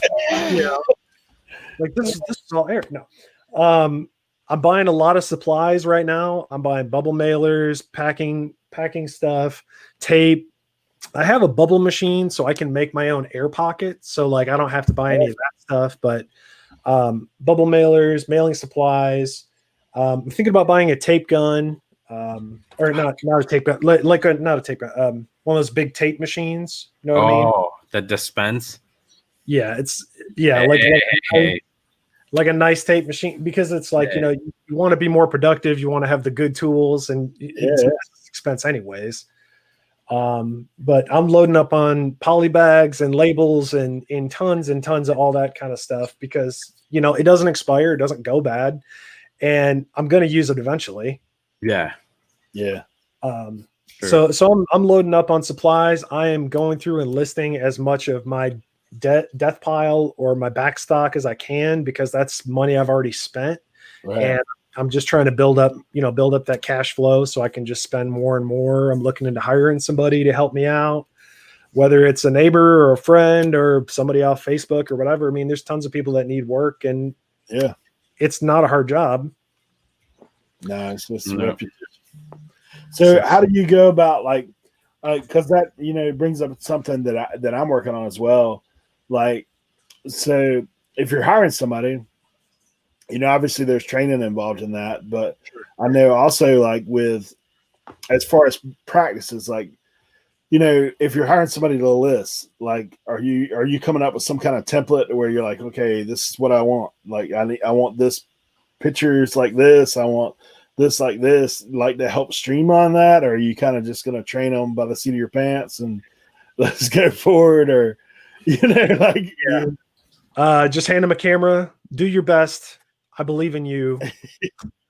No, like personally, I've had people help me out with it before, and I've made like a eBay template, like, title, write what it is, description, take a few measurements. I'd work with somebody for like an hour or two and be like, hey, take a few pictures of different angles and make sure you get this, that, and the other thing. And, try to get 8 or 10 listings on a page and just have them get as much done as they can. So then I can just list it and just knock it out. I think more of probably what I'm going to focus on for Q4, if I hire somebody to help me, will be to like prep for FBA and then prep for merchant fulfilling, shipping items out. Yeah. And that I don't think that'll take a ton of hands-on.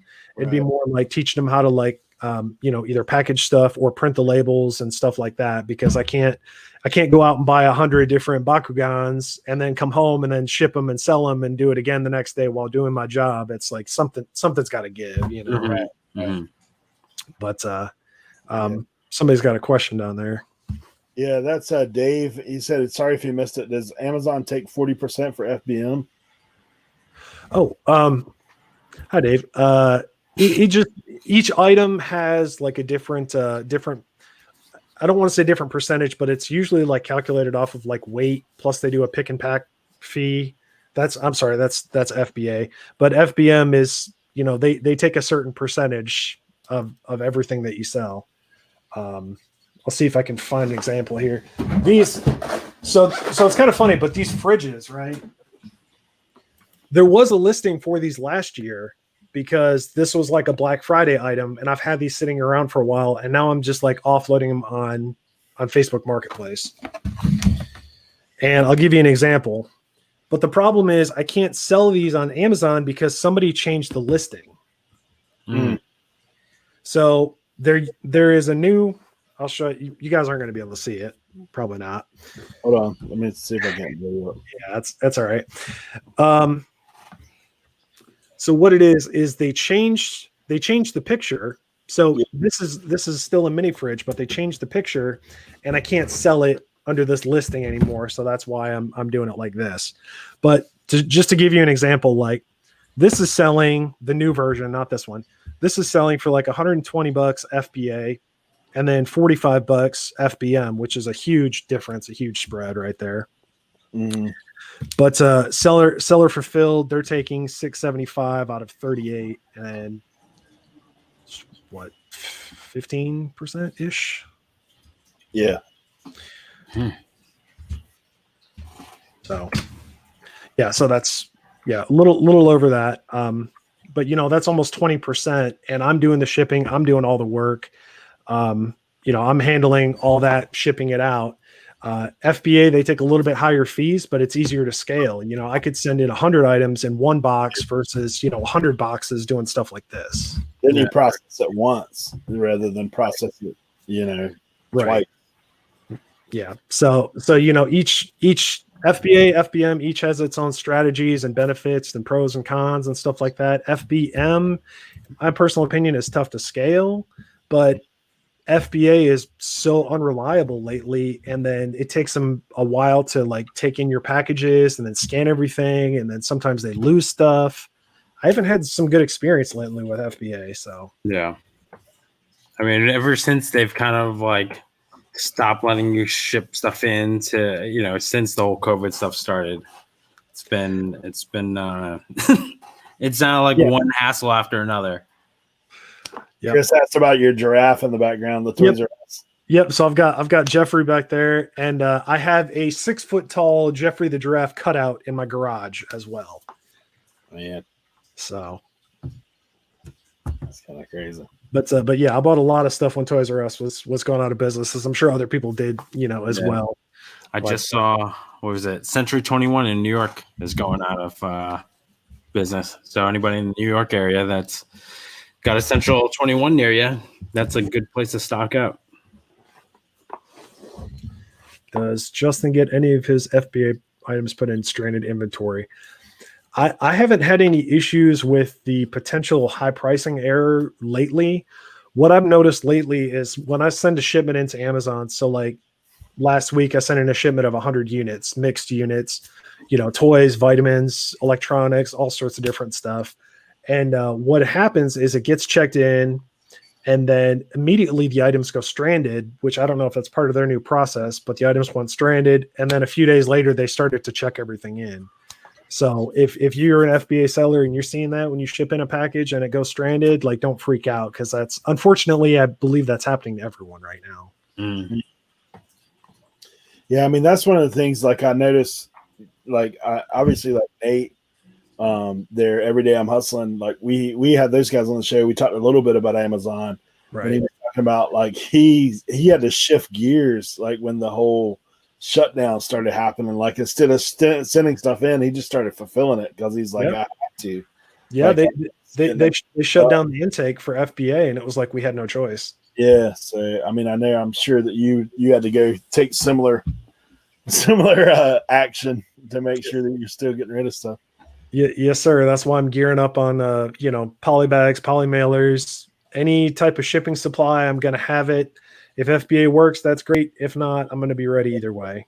Well, I mean, that's a great point as well. Is, I know a lot of people have talked up and getting their inventory up and buying more stuff to be ready. But dude, if you ain't got nothing to ship it with, because I mean, think about what happened a few months ago. That, like, you couldn't even get certain USPS boxes. Right. Like, it was taking a minute to get those things in. Mm-hmm. So That's a great point. Is not just your inventory, but how you going to ship your inventory. Like I've just had to reorder up myself. Like I went in and it is one thing we were talking earlier about inventory. I take an inventory of my shipping stuff now that I have room to spread it out a little bit to look at it and say, wait a minute, I need these boxes, these boxes. If I get below a certain level, I got to order this, I got to order that. And, it is one of those things that might be something that typically would get forgot about is that, hey, if you sell it, you got to have something to send it out in. Mm-hmm. Yep. That's it.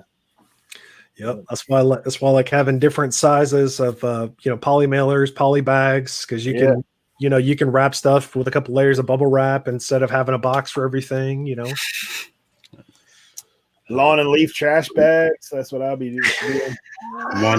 Why not? Hey, I just sent out a big box today because I was like, dude, I'm not going to stick the sticker on the box. Like it was a bigger box. I was like, man, I'm just going to put it on there. Yeah, use the pizza box for records. That works. Yeah, there you go. Just kidding. Chinese takeout bags stuffed in the side. Yeah, whatever. Right. Yeah. Hey, as long as it's labeled correctly, they'll accept it. So Kent just dropped a link for USPS. Kent, I thought you can't use that anymore. I thought that was done. I thought you have to go directly through the USPS website. Yeah, I don't know. I use their direct website. I don't use that. That's one of them things. Yeah, and obviously poly bags, because that was another thing that went short there for a while. Yeah. Poly bags, like bubble mailers, like all that stuff was kind of tough to get a hold of. Yeah, and it's I don't know if everyone does it, but if you buy it if you buy shipping supplies in bulk, it is so much cheaper. Oh yeah. It's so much cheaper than going to like Office Max or Office Depot. If you I buy boxes of bubble mailers, and they're like 15-20 cents a piece, whereas you go to Office Max and they're like $1.50 or something like that. Like it's ridiculous. Yeah. Then you put proud. Yes. Yeah, Mike said he was ordering poly mailers from China. Hey, some of those things I got in were terrible, dude. Like the ones that I had there for a second. Like I know mailers that get are from China. They get Alibaba and FBA to me. Yeah, I know. That's how I'm like, man. I normally buy from this one company, and like they were out, so I had to buy from a different company, and those things were like, dude, they didn't even feel right. Like the plastic didn't even feel right. It felt like it was weird, like very thin plastic.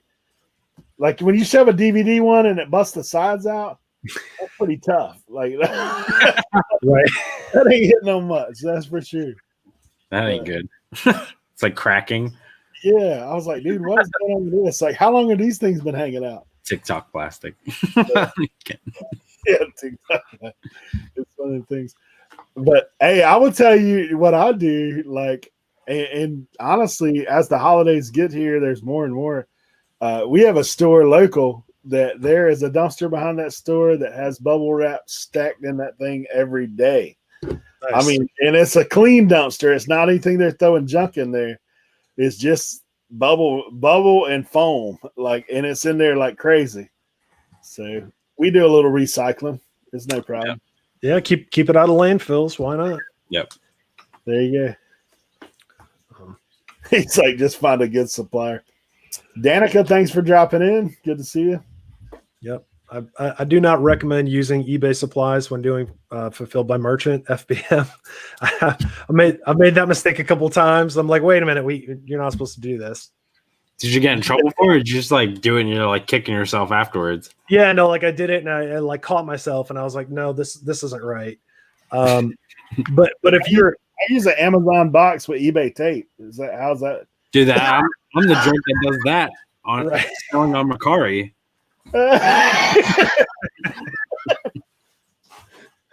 All the guy says don't put any eBay packing materials. I was like, oh, okay, I'll just put the tape. Yeah, that's what's loaded in the gun. But going the other way, like for my FBA shipments, I will use eBay tape all day because that's the best use for eBay tape in my opinion. You think they kick the box down the aisle after they see it? It's like, how'd that get damaged, man? Oh, yeah, it is crazy. It's crazy to see stuff. No. I'm actually about to get started on a new platform, new to me, and I don't see a whole lot of talk about it in the reselling community. I actually just got approved to sell on Walmart Marketplace. So I'm going to give that a try and see what I can find on there. See how I can do. I mean, I know it exists. I've comped and looked on there before, Yeah, it's crazy. Especially when the pandemic, was like shutdowns were full force. Like that's all you would see. Video game stuff. It was like third-party sellers. Yeah. Yep. So what was that approval process like? Did it take a while? It was painful. I got you. Really? Well, what Walmart is, they use Deliver. Okay. I haven't sold anything through a Walmart yet. I haven't actually listed anything on there yet, but their approval process is like, you have to have an EIN, you have to have some sort of business structure, your business paperwork. They want to know your website. If you sell on Amazon, they want to know your Amazon store. How many years have you been selling? What are your gross sales? Like they ask for a lot of detailed information, but I think it's just to kind of weed out the people that aren't super serious about it, or maybe don't have all those ducks in a row. But I put in all that information, and I didn't put in my Amazon store link because for some reason I couldn't get the link to work. So I just didn't put it in. And they contacted me about a week later, and they were like, we haven't denied your application. We need more information from you to prove this is who you are and this is what you do. So I sent them an email with all of that info. And then 2 weeks later, they called me and they were like, hey, Justin, we're just calling to confirm, this is your store. You did X amount. This is your business, blah, blah, blah. And I said, yep. And, I confirmed all that. And they said, okay, cool. We'll approve you. And, call us if you have any questions. I was like, all right, cool. So took about a month, but you have to have all of the paperwork ready to go. It's got to have all that kind of stuff going down. Yeah.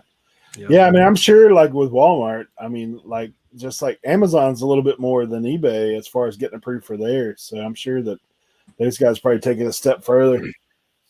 Yeah. Yeah. And I've heard that Amazon's application to sell on Amazon has gotten stricter over the past couple of years. I mean, it's been a while since I had to apply, obviously, since I've had an account for a while, but it sounds like you have to go through a lot of hoops now to get on Amazon. Yeah. It took me a second, like the first time around, just to get, because you have to scan your license in, and that thing don't always take right. So then sometimes you have to like send a photocopy of it or something crazy like that. So. Oh man. Now you can sell on Wish. Sell on Wish, huh? You can make hundreds of pennies a month on Wish. You laugh at my phone case empire that I'm gonna build. Hey, then you can start selling electronics pallets. Dude. I'm pretty sure that's what Wish is. It's all Amazon returns. It is so crazy. Yeah, DHgate is terrible too. Like for sure. Hey, I did order something from DHgate one time, and I never got that thing. It got delivered in New Jersey. Is what they said. They did give me my money back, but it took a month. Close. I was like, man, it's crazy. No, I joke about that stuff because when you look at the manifest of like most of the electronics pallets, what is it? It's phone cases and like charger cords. It's like 90% of it. Hey, we got one Nintendo Switch, and then we got 2,538 phone cases. Yeah, but then they say like the retail value is like 10,000, and you're getting it for like 2,000. It's a great deal. Yeah. It's crazy. Oh, you guys ever tried to do that kind of stuff, like liquidation, like that kind of pallets or anything? No, I haven't hit the pallet thing yet. I mean, Mike's in here earlier. Me and him have been kicking it around. I've talked to Sean some out his way. He's got a pallet wholesaler that's pretty close. But yeah, those guys, I know I haven't. I figured now that'll be the next new thing now that there's the show and resellers that people semi know. Right. Like pallet liquidation. Like they'll probably sync that like storage lockers happen. All of a sudden the prices on all that'll go up. And like I think both are factors. I'm in a 2-bedroom apartment. No, my other spare bedrooms are taken up, so I could not imagine bringing a liquidation pallet up in here. You just got to get a 10 out front, bro. I did see today, like on Facebook Marketplace, there's this couple I've been noticing lately that have been posting pop-up moving sales in front of storage units. Yeah. Somebody bought a storage unit and don't want to clean it out, and they're like, "Oh, we're moving." I'm like, "Yo, you've been moving like 3 times from 3 different places in like a 10-mile radius over the past 2 weeks. I don't think you're moving." There's a lady here that has 4 storage units. Every Saturday in the summer, she has has yard sale every Saturday, like all summer long. Like she'll have that yard sale. I think she does Sundays too. But dude, you open the storage unit, it's like a little store. Like each one of them has their own theme going on in there. I was like, I hear you. Yeah. But I know some of them won't let you do it. Sean said with all the inventory I have, I need to be the one selling pallets. You were talking about wholesale today. Yeah, I'm getting close. For sure. Yeah, from what you were telling me, it sounds like it could be a good move for you. Yeah. Especially if you've got, people that can help you or like a replenishable source. Dude, if I keep going with this stuff, I'm probably going to be looking to move some hats here pretty quick. Yep. I got about 300 hats in the past 2 weeks. It's going out for business sale. Nice. Seriously. Yeah. Man. I mean, we have them everywhere, dude. Yeah. Going out for business sales, we have them everywhere where we're at. We have all these beach shops where you buy like beach memorabilia or whatever. T-shirts and towels. Going out for business, they all go out for business. But, so, man, I guess where do you see yourself taking everything? I know you're touching on like hiring a person and stuff. Like, we go in like brick and mortar with like an adjacent like accountant firm next to it. I don't know, man. I saw a place when I was on a road trip. One side was a fireworks stand, and then the other side was a CPA firm. And I said, "That sounds like fun, right there." It's like getting to work next to Joe Dirt. Like, yeah. That's right. Yeah, whisker do's, whisker don'ts. I was like, yeah, this guy's got to figure it out right here, man. Dude, that'd be pretty awesome. There you go. Fireworks, is it run by the same guy? Like he just walked through one door. Yeah, I kind of felt like that was the deal, but I didn't want to stop. Like I stopped and took a picture, but I was like, I shouldn't be here, and I just kept driving. Well, that's a good lesson to know for your store in the future, that you probably don't want your customers to say I shouldn't be here. But yeah, I don't really have any solid floor plan right now. Better call Saul. Yeah, Black Cat CPA firm. That's what it was. I mean, it was kind of crazy. Yeah. But yeah, no, I'm enjoying what I'm doing right now. I'm trying to get into the YouTube stuff. It's it's a lot of work to record and shoot and edit and do all that kind of thing. So that usually gets pushed down the priority list because I'm too busy with Amazon or eBay and all that. Mm-hmm. So, but mostly I'm just trying to kind of sell what I have right now, clean up my inventory. I want to go hard at Q4, and then I'm going to see where I'm at. Justin, so you were at the 127, I saw, right? I went on the last day. I think I left at like 2 p.m, and I went out garage selling, which is the absolute wrong way to do it, but I did it. So yeah. You hit all the free places where they're like, come and pick it up. Because that's what they were telling me the last day was like No, and come out of the road. I didn't think I would really find any sales, but I found some great sales because it was like on the tail end of it, right? And people had been dealing with the sales for a few days, and they were done with it, and they were like, "I just want to get rid of this junk." And I was like, "Hey, I'm here to buy your junk." Hey, what part did you go? I went to the very bottom part of the 127, which I'm sorry, the most southern tip of the 127, which started in Alabama and then went up north. Right. So that's kind of where I started. I started at the very bottom of the 127 and went up for 4 or 5 hours. And I did some RA before that just to kind of hedge my bet a little bit, which was good because I found some good stuff at like a bin store that kind of like a Tesla picker and Josh been going to lately. I did really good at one of those. And then I was like, all right, garage sale time. Yeah. And it went pretty good. You know, I found some super soakers that were pretty neat, and I got a PlayStation 4 for $5, which was pretty sweet. That's cool. So, I mean, overall, it was a good day. I plus it's fun too, right? So, it's fun to hunt, and it's fun to find cool stuff and haggle with people. And dude, I wish I'd have known you were up there, dude, because we were there. I mean, I don't know, like there was a crew of us up there hanging out. But planning, the sequencing was not very good on my part. You know, I should have planned way better and tried to put the word out a little bit. How close are you to the bottom there, Alabama Park? Only a couple hours away. So dude, we're going to the 411 here in about 3 weeks. So be over your way. Good. Yeah. Hit me up on IG because like I'll be down there. We're hitting the 411. Okay. How close are you to Colton? I'm sorry? How close are you to Colton? Probably about the same. I think a couple hours away. I think he mentioned where he's at, and I'm not too far from that. I got you. So you live there in Alabama or Georgia? Alabama. I got you. Yep. So most people don't know, but I was actually born in Alabama. Yeah. Me too. Alabama Connecticut. Roll Tide. Yeah. Sam was raised in Alabama. Well, that's the thing about like where I'm at is most people are not from here, so it's a general question is like where you're from, because obviously it's not from around here. But he's in LA, Lower Alabama.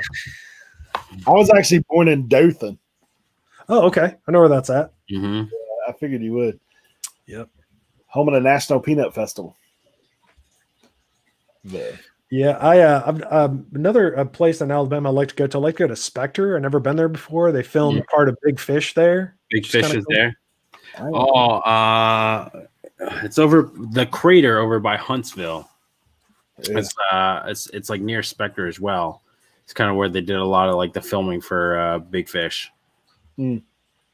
Good movie, by the way. If you have not seen that, that's one of my favorite movies. Yep, excellent movie. Yeah. Yeah, we used to go through Eufaula. We lived in Eufaula for a minute, like maybe about 6 months. So that's where my Alabama time.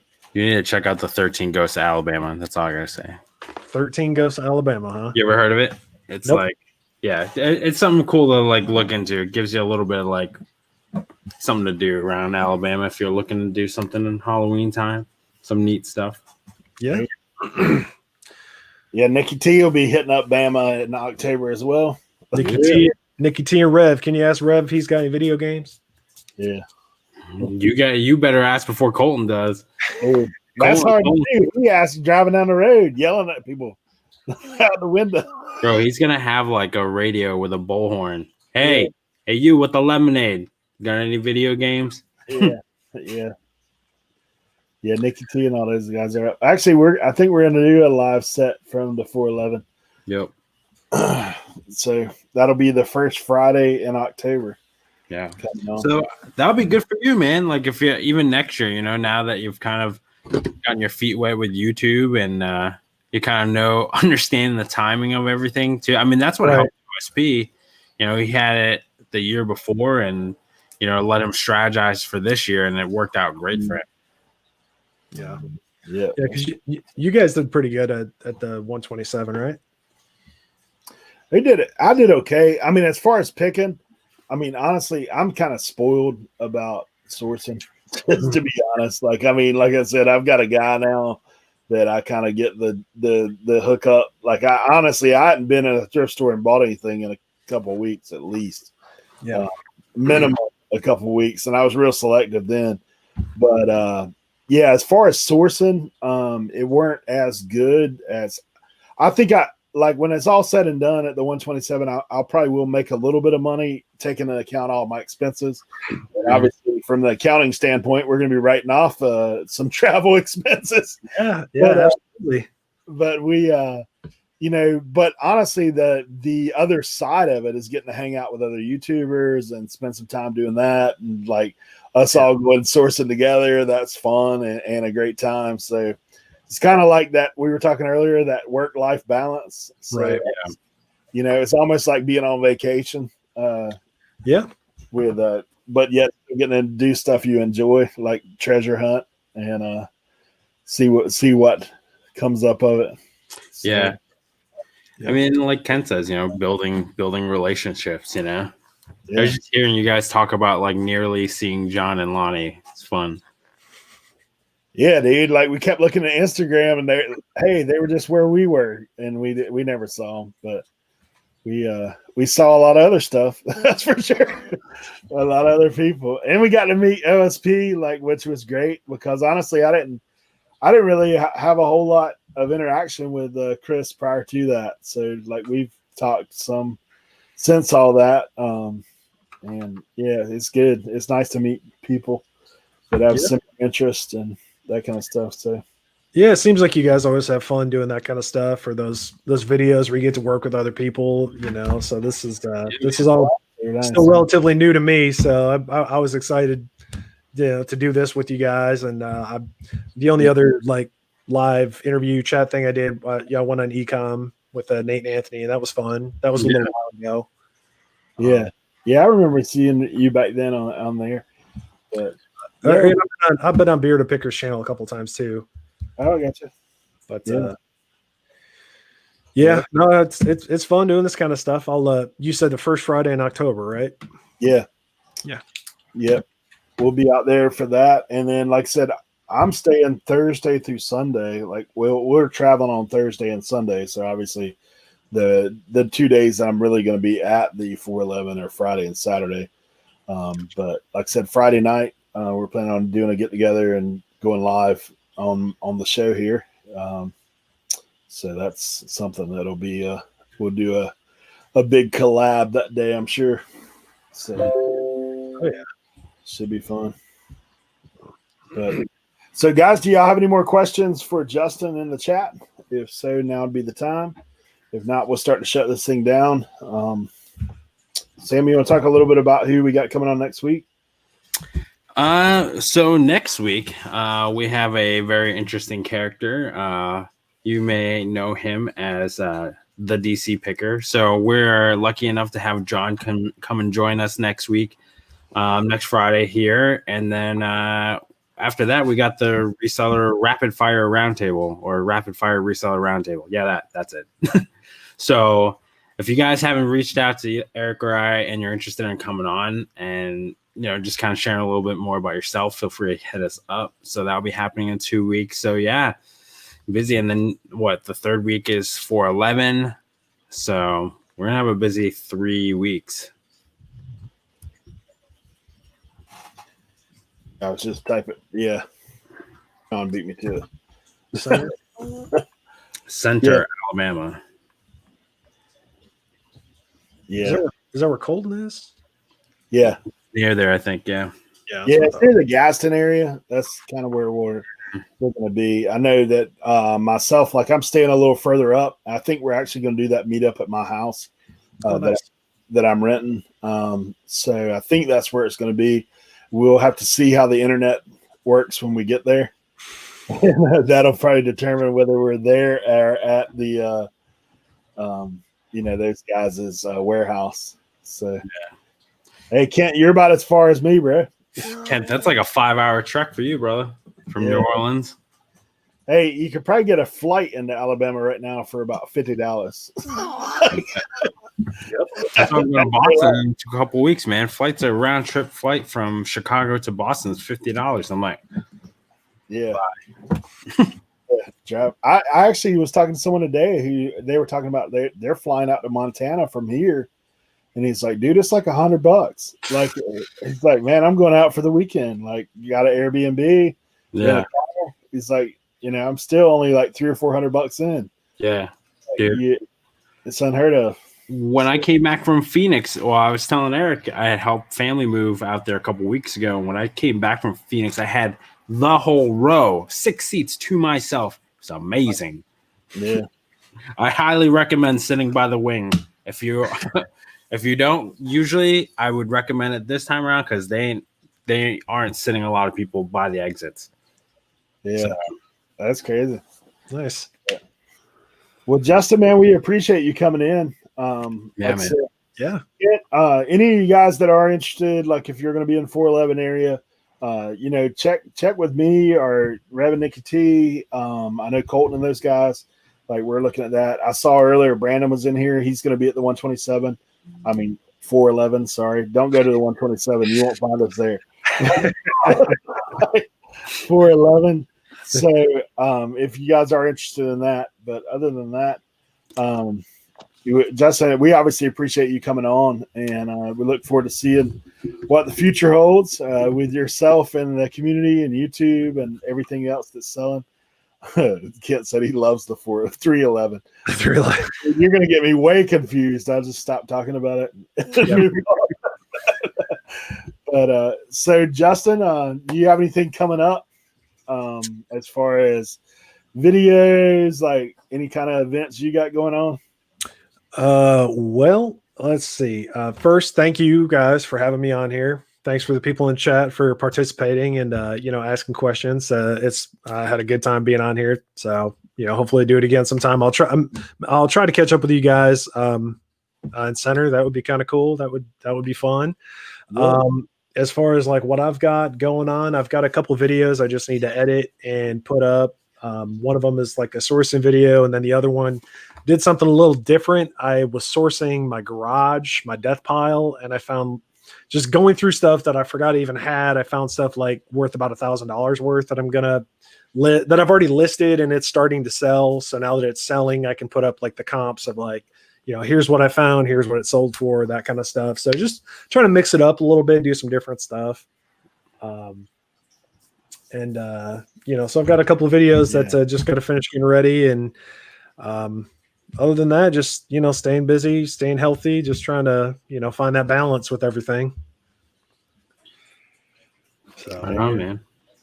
There you go. Okay. What about you, Sam? You got anything going up next couple of days?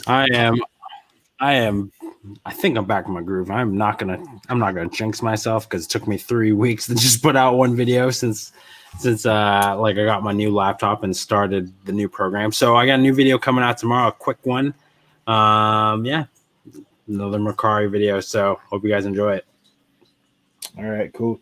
Well, as always, guys, make sure, if you're not subscribed to these guys, Sam's links down below, Justin's links down below. Make sure you get on board, start watching some of their videos. I did have one other little quick thing that I had. I actually found this hat in my stuff today. How fitting for today that this was in the group of hats that I got. Yeah, man. Obviously, like 9/11. Did you list it today? Yeah, I did. Oh, that's great. Oh, man. That timing, though. Yeah. So it's one of those things, man. I do. Obviously, we want to take it just a moment just to recognize that. Yeah. I mean, I know for us, like all of us that are around that age, I was just talking with someone today about like remembering where you were at when 9/11 happened, when those planes hit the towers. Like, it's one of those things. So I, just did want to take a 1 minute to thank, obviously, fire department, police, all those guys that were involved in that, the military. After all that, whether you agree or not of us being where we were, like ultimately people did give their lives that day. So we want to make sure that we recognize that before we get out of here. And I said, man, it's pretty cool to find that today when I was going through those hats that I just purchased. So I was like, yeah, we will definitely reach out and remind everybody 9/11. I know that's kind of a somber note to end our show on, but we never want to forget that there was a lot of sacrifice so we can do what we're doing tonight. So one of those things. All right, guys. Well, I do thank you guys for being here. We appreciate all you guys that are out there watching. Thank you for supporting the channel, and thank you for supporting our show. What a pleasure as always. I thank Sam for helping me out, keep everything straight while I'm in here with chat because I get lost, and obviously Justin for being here. And all in all, I'm gonna try to get some videos put out this week. But last week I'm like, I'm on the horse, I'm there, and then I realized that I had way too much to do, and didn't stuff out. So I've got a lot of footage, man. I just got to get it put together. So look for some videos to come out soon. And like I said, we do appreciate you for being here. Y'all have a good evening. We'll see if we can close.